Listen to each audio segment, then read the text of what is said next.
Hello, my dear friends, my dear viewers, and everybody and badminton enthusiasts. Welcome to the 31st episode of Monday Nights with Mohit Kamath. 31 episodes, I'm really excited. And every episode we do it, I'm really excited. So let's wait for some more people and join. So let me see who has come today first. Mr. Chandan Chikaswamy. Hello, Chandan. How are you doing? How was your Monday? I hope you're doing well in your life.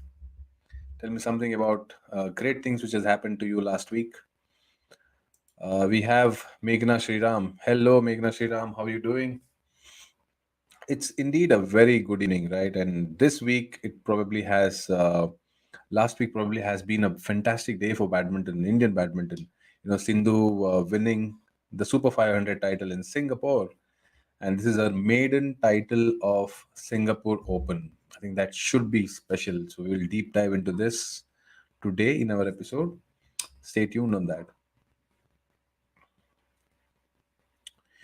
So how was the Monday, guys? So my Monday was fantastic, and we had gone to a nice resort, my me and my family, and we enjoyed a lot in that resort. So it was 25 acres, which was completely filled with greenery and a lot of medicinal plants, and there were so many animals. We saw the ducks, rabbits, pigeons. I mean, peacock, peahens. First time I saw, black rooster. It was completely black. Even its eyes. Post the retina, you have this white place, right? White space, right? Even that was dark.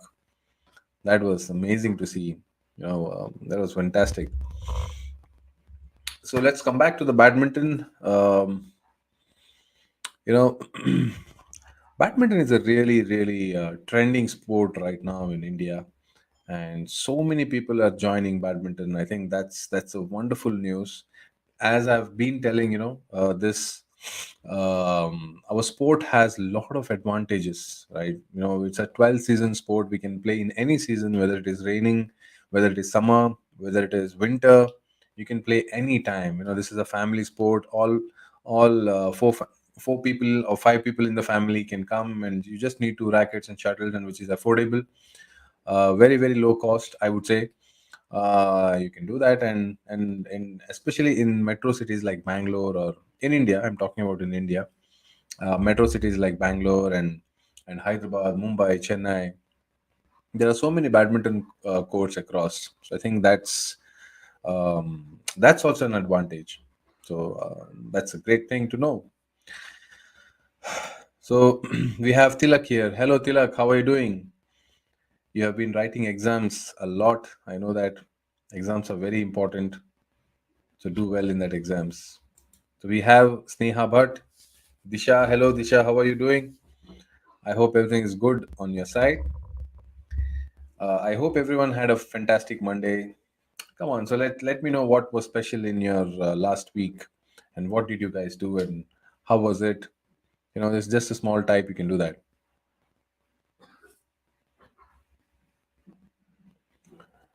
Okay, am I clearly audible? Yeah. Okay. So Tilak is saying all good here, sir. Very good. Even Disha is saying good. So let's quickly dive into the results of Singapore Open. Let us see, how Sindhu got that amazing opportunity to win this title. And Singapore is a special place for Sindhu. I will tell you why. Because she's been sponsored by Leaning, and Leaning is headquartered in Singapore. I've been there a couple of times. It's an amazing place. They have a fantastic stadium there, not the one which you saw in the tournament, but they have a practice stadium. It's amazing. um Exams, egg and jams. You should have egg and jams, so that's good.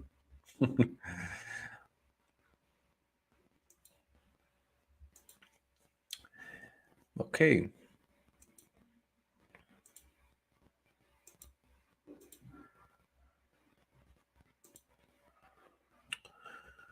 now quickly let's go.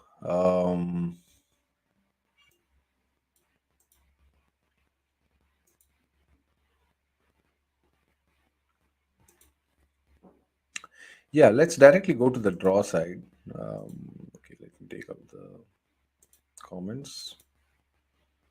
So okay, I'll just try and navigate quickly with Sindhu first, because I want you to know how sometimes draw also helps you to cruise and win some of the matches. You have to. There's no shortcut in playing well. You have to play well. You have to strategize. You have to do well, serve well, start well. Finish well. All these things are there. But I'll just show you how the draw also matters sometimes. This is this is the women's singles draw, and excuse me. So the first player, Tai Zu Ing, if you can see here, everybody can watch it properly, right? Yeah. So Tai Zu Ing is the number one player, and she top seeded. I mean, she gave a walkover to Kawakami from Japan. The top seed is out of the tournament. Maybe it was an injury for her, and that completely opened up the top quarter. If you see here, the top quarter was not that strongly challenged, but Pompavi Chochu Wong was there, and she played a massive three games here, and again she lost to Kawakami, where Sindhu won the semifinals there. And even for Sindhu, uh, right from the first round, she had this tough three games here. And, with the Vietnamese, then she had to play three games. Sorry, that was Tai Liung. Perfect. So she played three games here, and then she played Han Yu, uh, three games, and she won 21-19 in the third game. That was quite a very, very close call. And if you see our first legend, Saina Nehwal, she also played really well, and she beat the fifth seed of the tournament, He Binjiao. She's one of the good player after Chen Yufi from China, and she's a left-hander. I really love the way she moves on court. Very swift, very natural and gifted. And Saina Nehwal eventually lost to Aya Ahori, and I think suddenly Saina Nehwal was playing really well. That form was there. I think that's something I really admire about Saina. That grit and determination is what I feel has taken her from the lowest level to the highest level of her career, and that we could see a kind of a trailer in this tournament. And Wang Han is an unseeded player, I think probably in the top 50s or top 70s, and she played really well. And this is how I would also like to tell you the fourth seed player here, Rachana Intanon. She lost. She didn't lose. I mean, she's out of the tournament. She was retired hurt. You know, if sometimes you have to play too many tournaments, and if you have not prepared well for those tournaments, you will not be able to sustain that kind of intense matches all the time. You know, you must have seen that Indonesian Open, Malaysian Open, and Singapore Open are kind of back-to-back tournaments, and these tournaments require a strong level of preparation. At least in that periodization, at least of 4 to 6 weeks or 8 weeks of good preparation, so that you are in the right conditions. You have the right physical conditions to sustain for longer rallies, to sustain for the challenge, the pace, all sort of things what you can talk about. So it's not easy. So those two seeded players, and including He Binjiao, so those three players lost in the early rounds, and that kind of opened up for Sindhu. And Sindhu was also in a very good form in this whole tournament. Two things which I really saw from I was following all the matches. I think the first I would say that when she played this three long matches, the 21-19, when she served 19, it was not a long rally. It was just quick. I think she really used her wit to outpower the opponent, and that really helped. And even in the finals, she was continuously attacking from the forehand side to the forehand side, from her forehand side, from Sindhu's forehand side to the forehand side of the opponent, who is Wang. And there was no much of time given from Sindhu, and that collected Sindhu a lot of points. I'll show that in the video analysis. I've done that. That's how Sindhu won the Super 500 Singapore Open title. And let's not forget, even Saina Nehwal played a fantastic matches here beating fifth seed. And we'll quickly go with even the men's singles draw, because I see that men's singles, even Prannoy played really really well in this tournament. He played the quarterfinals. Eventually, see, again, you have to play long rallies and long matches, and that's definitely not easy. And even with Naroka, and the score was 12-21, 21-14, and 21-18. It's not easy to sustain on that part. And Anthony Sinusuka Jinting won the tournament very easily. So that's the update from my side on the tournament. Oh yeah.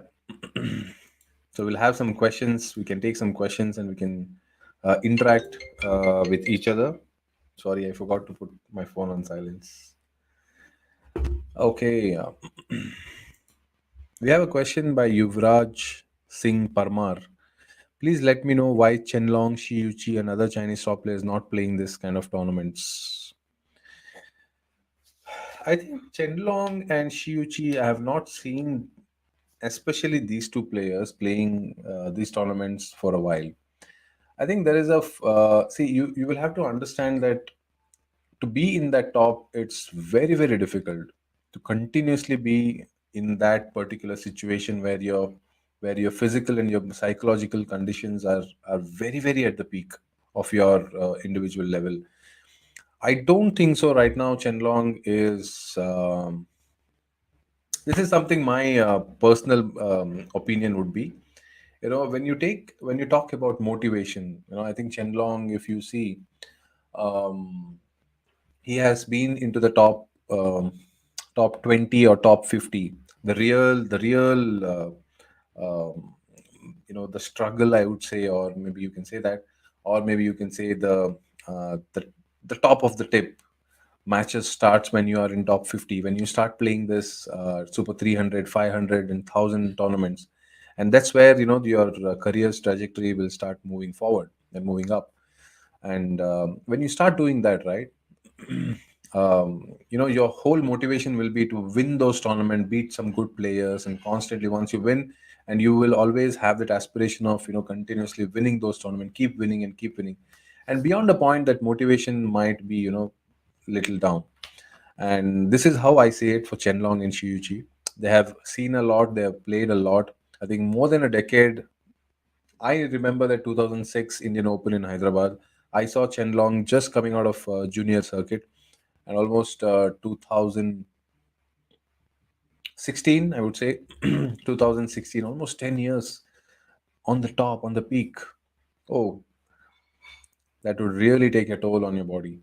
So I feel one could be a motivational factor. And another thing, second thing is, I think there are a lot of youngsters who are coming in. They have a very strict and stringent national circuit where they have to play, whether you are Lindan or you are Chenlong or Shiyuchi, they have to play there. They have to prove that they are worthy enough to go and play in the bigger tournaments. So that way, I think Yuvraj, uh, they might not be in fitness, they might not be in their peak or their best to play those tournaments.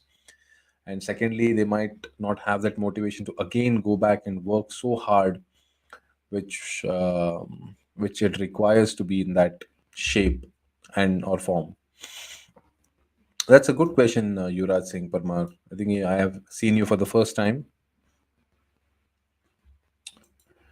Cool. So, if you have any questions, let me know. We can directly go to that, or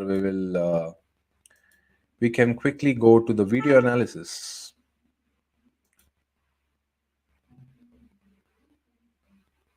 Okay, let us quickly go to the video analysis of P V Sindhu. Hi. So, let's do some analysis. And when you see this match, there was a great start by Wang, and somehow I feel this Chen Yufi, the world number one, has a similar style of play. I mean, the other way around. Wang has a similar style of play, just like Chen Yufi. Sindhu played some brilliant shots in the first game. Um, she had maintained that rhythm. She had maintained that a constant attack not allowing Wang to take completely the control of the rallies and points. There you can see Park Sindhu's coach. The simple errors which made Wang lose some more points. That's a good deception. Very good deceptive shot. This, as I've told in the last in the last some of the smart badminton analysis, that these bigger halls, when they play these tournaments like Malaysian, Indonesian, Singapore Open, the halls are big. The stadiums are very big, and you cannot plan completely playing each and every stroke in the corners. You have to get adjusted for the drifts.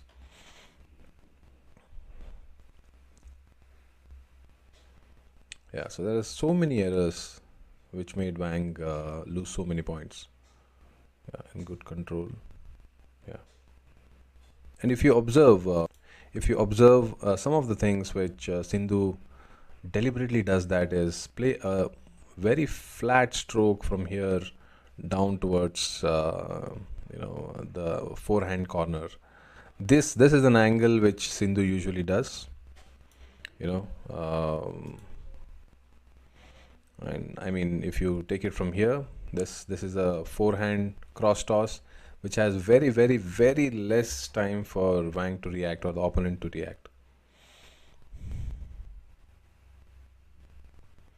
That's a good one. So always, if you see, Wang has a fantastic downward stroke, and then she comes somewhere here on the follow through, this part in the net. Good one. Good follow through. Yeah, that's a good follow through, and it's very important to all the players. They should know that when they find a deep angle and the shot is very precise towards the corner and opponent is not under a position to get back and follow up in the next shot, then it's important to really quickly get on to that shot and then give very less time for the opponent to recover. That was a good one. See, the same strategy what Sindhu was using on the forehand, Wang is trying to use it from overhead. There's a good smashes which are coming down from Wang here to her to Sindhu's forehand side. Nice. Oh, that was a waste. That's a good one. Yeah.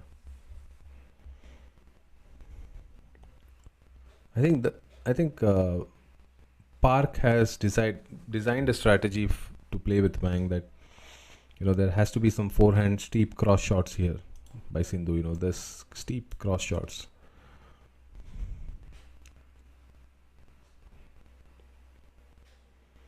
11-21.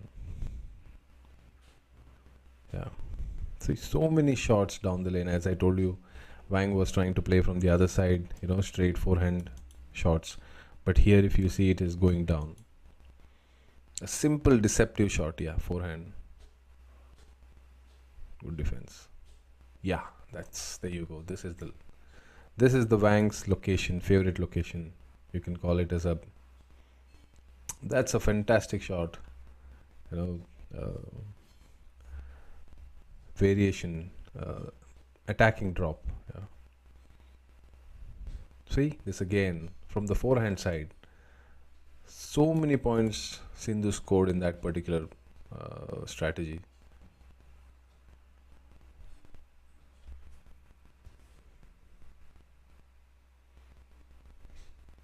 Oh, lovely shot.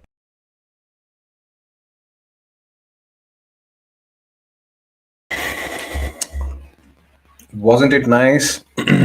See, Sindhu, as you can see, right, the forehand to forehand corner with a very less height. Sindhu played an amazing game there.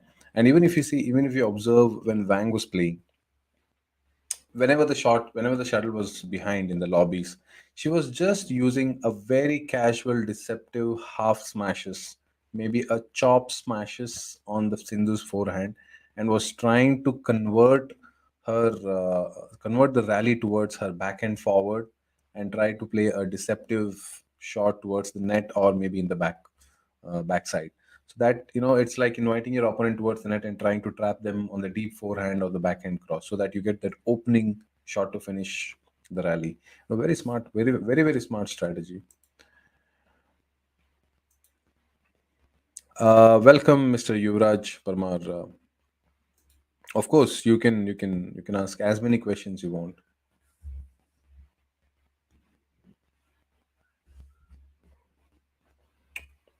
So this is how Sindhu clinched the title, and Sindhu was very good. Sindhu was very aggressive and very fast. And I think if you go back to the original 2019 um, World Championships, the final match against Okuhara, the one thing which really changed for Sindhu was that follow through after a downward attacking shot. Earlier, if you would have observed in 2017, you remember the long rally which she played in World Championship. Nozomi Okuhara and P V Sindhu. Always, if you see, she was getting stuck, and then she was getting into the forehand side. But in this World Championship, she really read the opponent Okuhara, and she was banging the shuttle even from the forehand side, taking a quick jump or a quick turnover. I think they must have really worked on her core area and the back lower back area, so that she can turn faster and then go and hit a good shot. Not to forget going towards the net and taking in charge of that particular situation in a very attacking way. So that completely changed Sindhu's game. And here also, if you observe, that strategy has come. I think all thanks to the coach, Korean coach of Kim, not the Park, the lady coach who had come. I think she made a vast difference in Sindhu's game and approach towards the downward strokes, and that was lacking, which I saw. And you can go back and you can watch that, watch those matches, 2017 and 2019 World Championships. As you know, when Thomas Cup selection trials are there in Delhi, okay, I'm not sure whether this was a question. Okay, there are so many young emerging national players in the selection for Thomas Cup, but but what happened? But um, let me read out to you again. As you know, when Thomas Cup selection trials are there in Delhi, there are so many young emerging national players in this selection for Thomas Cup, but they were not selected, or how is it, Yuvraj? I think you are keeping us in suspension. I think this is one of the thing. I think after a long time we are having selections for Thomas Cup. Yeah, so that itself is good. I think until you type your question and put the question in the comment section, I would like to go to one of the article which has really good explanation about Sindhu's Singapore Open win. Let me take you there.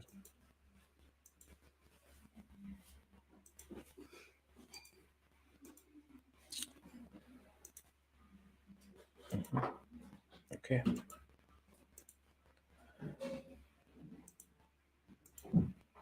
Okay. So as you can see, Sindhu wins first Super 500 title. Here is why it's important. PV Sindhu won first Super 500 title of her career when she defeated reigning Asian champion Wang Ziyi of China. This is a long game, we know that. The title also came in a weakened field with Taizu Ing and Ratchanok Intanon pulling out, which means she didn't face a single seed player, as I was telling you. Right? This is an important marker for world number 7 while the rankings are still frozen. Doesn't matter, right? So ranking is not the only thing. If you want to qualify for the Dubai, or sorry, it's not Dubai, but it's the the final 8. What do you call it? I forgot about that. Um, the tournament, right? It's like the ATP top 8 in tennis. So that tournament, if you want to qualify, Super Series, exactly. So if you want to qualify for that, then yeah, it's important to be in top 10 or top 8. Otherwise, it's okay. If you doesn't have ranking, but you consistently win tournaments, that's what matters. And if you see that, Sindhu has won just two titles this year before this, both Super 300s, but she has reached the semifinals of seven times and quarters 10 times across 13 tournaments, excluding Uber Cup. I'll reiterate this. I think this, if you're a parent, I think this makes sense. Sindhu has won just two titles this year, and she has reached semifinals seven times and quarters 10 times, which means 17 plus 2 is 19. I mean, 19, totally 19 tournaments across, sorry, 13 tournaments, but it is something. Let's take it as 13 tournaments, but in that, she has won only two tournaments, and rest of those was a kind of a failure. If you think if your son or daughter, or if you're a coach in your academy, some players are not performing up to the mark, or if they're not performing, even if they're talented, hold on, give them the time to come up by themselves. Keep motivating them, keep talking to them, understand what is there in their heart, what is running in their psychology. All these things you can do, and keep them in such a way that they have to try and come back and try. This is what is one of the most important life skill we learn through sport.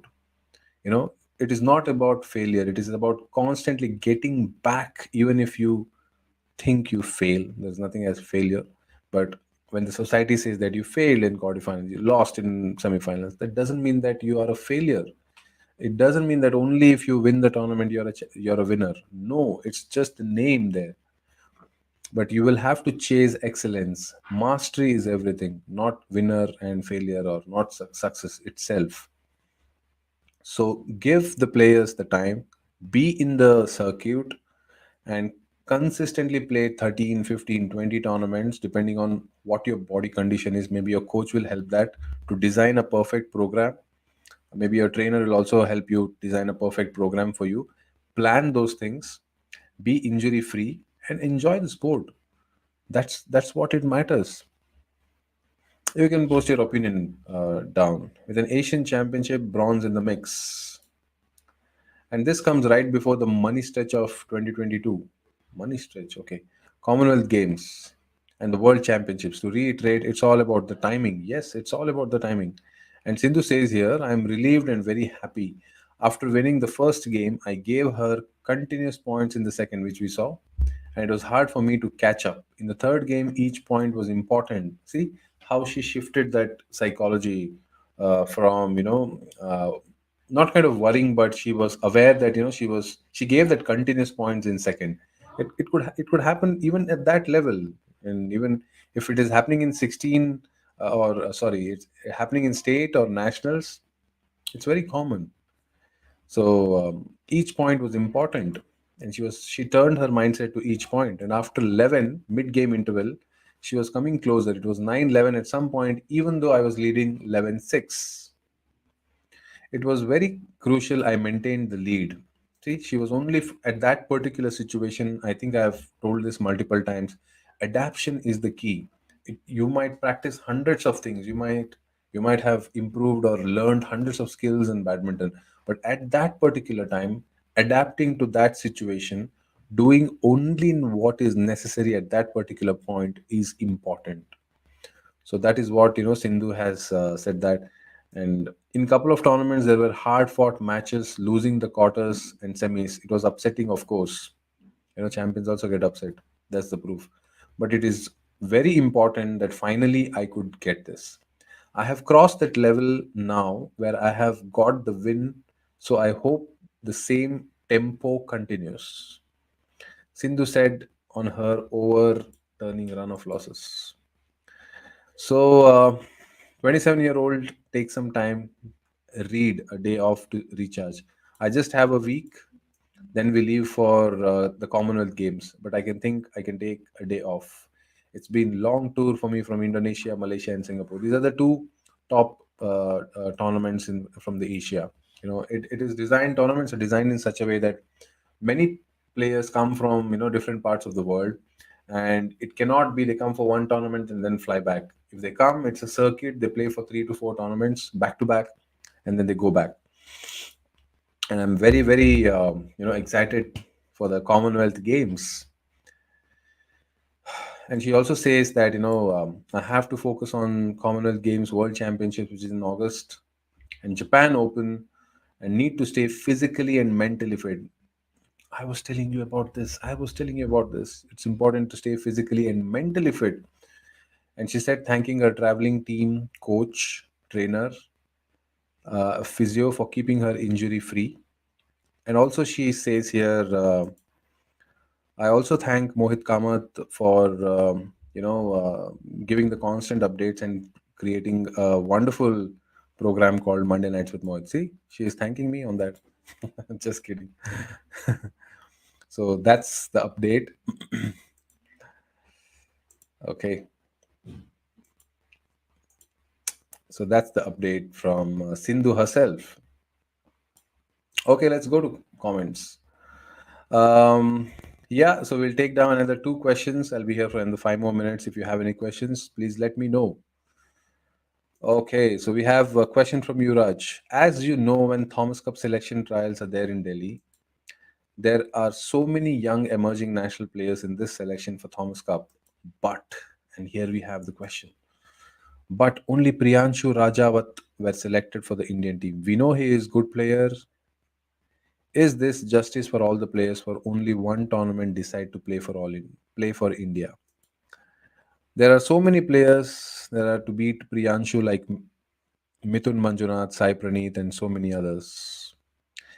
I think I can only answer from my perspective and what I know, Yuvraj Singh Parmar, that he was there. I think if you know that the selection was done on the criteria of having certain world ranking points and also having some national ranking points. And when they played the selection, I think they selected. If I was a selector, I wouldn't completely rely on only the player who has won the tournament, but look in the tournament that who is being able to perform consistently in one or two, three matches. Having said that, I will create a pool of players, maybe four players I would like to select. And of course, it's a selection trials, and there will be a lot of other selectors also.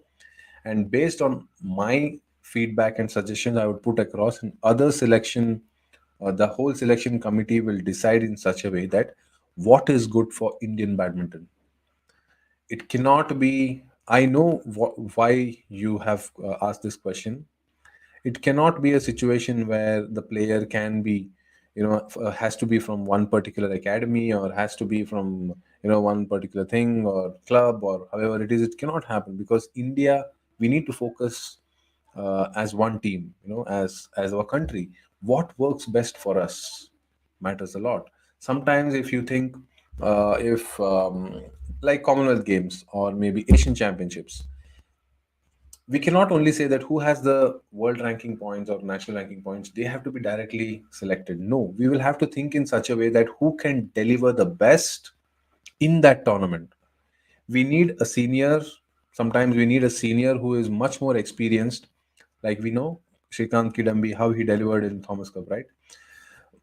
Sometimes it has to be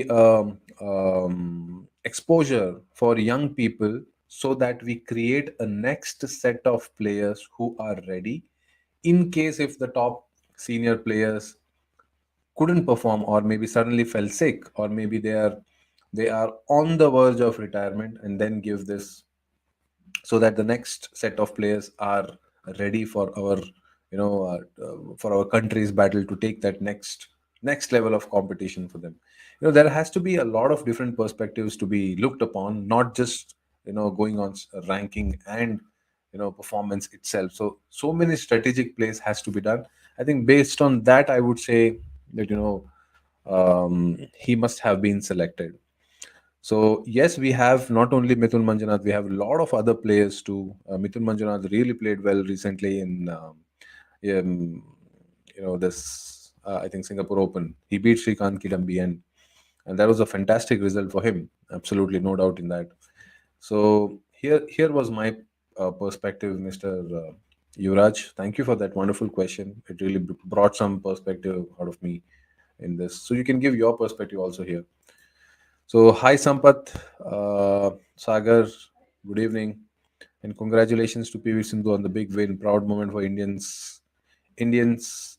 in fans and badminton players? Yes, of course.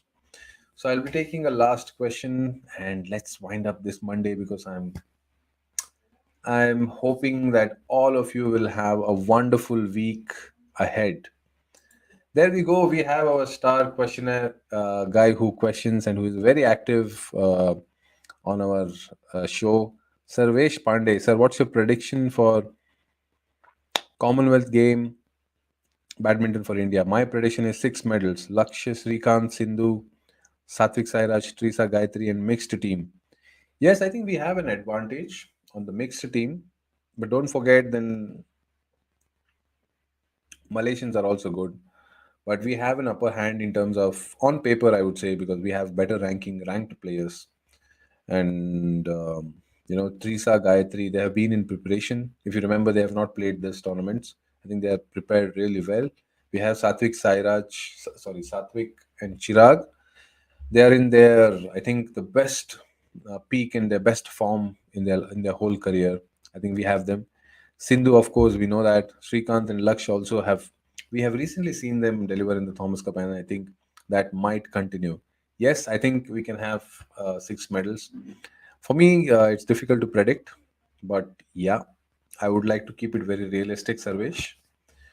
But yeah, we have a chance of 6 medals. Now, if you see Thomas Cup, and we won the Thomas Cup, right? The whole mindset of Indian sports enthusiasts, the people who doubted before that what could happen, why there is no medals for India in badminton. Now we have the confidence to at least talk about, yes, we have that chance. Isn't it a great show for us in the last? How do you think it could have happened? The last 10 years, 10, 15 years, I think one of the key person would be Pulela Gopichan sir, and I think also the Sports Authority of India and Badminton Association of India has done a great job in spreading the sport, and a lot of academies have come up. Even an academy, if it is in a grassroots level, he or she must have that coach must have contributed in one or the other way, keeping that spirit of the sport alive in that particular region, making that classes or coaching classes beautifully organized. That is what is needed. It's done in all ways, and we have been receiving that kind of performance. We are in the right way, we're at the right time.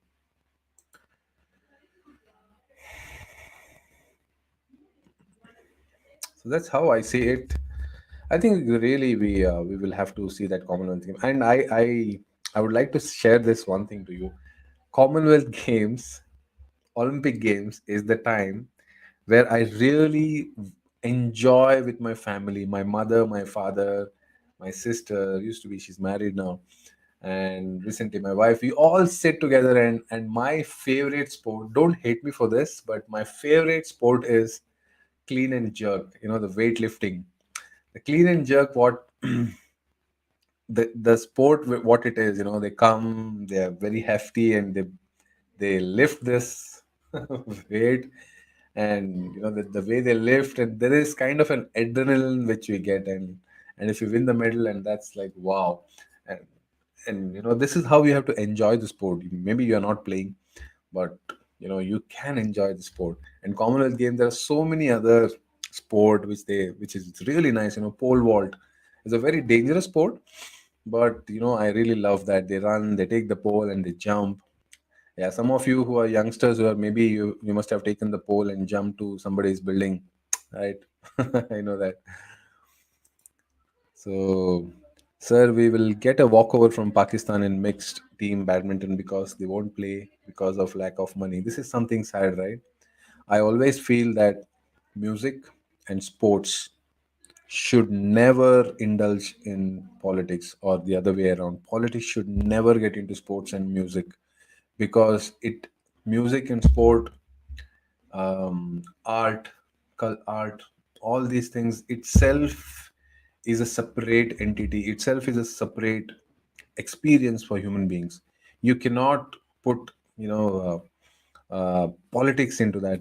It's also lack of money, because if you get an understanding of geopolitical issue, geopolitical situations, Pakistan is in a very, very bad condition. China is right now. I'll just try to give knowledge because I have a good understanding and a deep interest in geopolitics. How countries survive, how the economy will run. So all these things, I have a great interest in that. So having said that, Pakistan is completely under debt. IMF is not ready to bail them out. China, China had kind of given them a huge debt and built some infrastructure to build a Belt Road initiative, Silk Route initiative, where their whole goods will be transferred from Pakistan towards from the Gwadar port to the other parts of the Asia and the world. That's how they wanted to create. But Pakistan is in a very difficult state. Pakistan is next Sri Lanka, yeah. But all these things are fine. Geopolitical issues and politics and blah blah blah is fine. Imagine people there, they are human beings, and we as human beings, counter human beings, we should have that empathy towards them. If whatever it is, it doesn't matter if you are world number one and if you don't have food to eat, or your people in your city don't have food to eat. That's not a good life. That's not a good society to live in. So we want people to be, have that basic necessities. So that's how I look at it. Lee Zizia, Yuvraj Singh. Lee Zizia is not playing Commonwealth Games, so we can win individual gold in men's events. I think even if he is there, don't you think, Yuvraj, that even if he is there, you are capable to beat him? Pranoy has beaten him before. Laksh has beaten him before. I think Srikanth also has beaten him before. I think it's the matter of maybe brilliant game on that particular day. You never know. I would say that. Okay. So this is how the belief happens, right? Even if sometimes, we as a player, I have gone through it. Sometimes a player might have been in a good form, and we give them too much space and too much. We make them sit on a throne where we feel that, oh, he or she is a great player. I'm nowhere to him. No, that should not be done. Mind should be empty and take that challenge and move forward. So I'll be just taking, I'm sorry for that. I'll be taking only last one question. So if you have any questions, let me know. We'll end the show today, and we will celebrate Sindhu's victory and look forward for the next one. Chinese Taipei Open is there. I did not go with the draw, but post that, the last week would be Commonwealth Games. The best time to watch sports.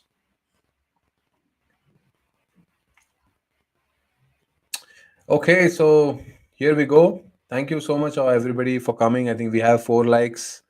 Rohit Kamath, Basavraj Chinnu, Krupakini, and Jagdish Acharya. Thank you for your likes, wonderful likes, and so many people from YouTube channel. If you haven't still subscribed my YouTube channel, please go.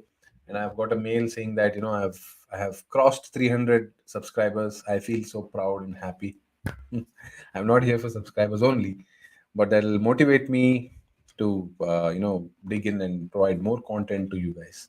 I hope you have enjoyed this Monday night show today on the 31st episode, and hope to see you soon and have a wonderful, wonderful, wonderful week ahead.